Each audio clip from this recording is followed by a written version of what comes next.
Hi, and welcome to this week's Nugget. Okay, we've made it to the book of Obadiah. Now, Obadiah is the smallest book in the Old Testament. It's 21 verses.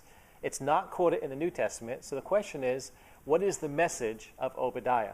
And much like the book of Joel, the message is, in the day of the Lord. Now, the nugget for this week is to really go through Obadiah, look at the notes that are included with this nugget, and see what's being spoken of. Because in verse 15 on to the rest of the chapter, God gives us great details about what's going to happen someday. He talks about the house of Jacob. He talks about the house of Joseph. He talks about the house of Esau. See, Obadiah, as a prophet, is sent to the Edomites, which is modern-day Jordan. And there's a message there that's proclaimed. Petra was the capital when the Edomites were there. As you see prophecy throughout this book, but the prophecy has already happened, and part of it with Petra and the Edomites, and there's a big part of prophecy that's yet to happen.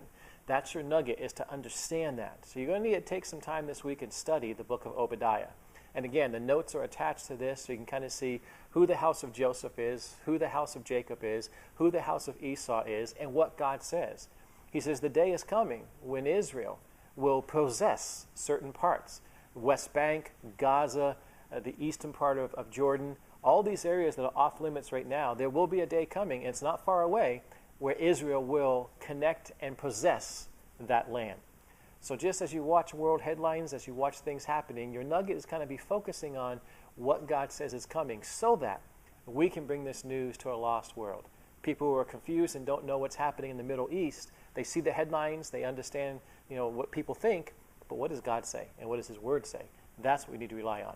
So enjoy being in God's Word this week. We'll see you again next week. Until then, God bless you.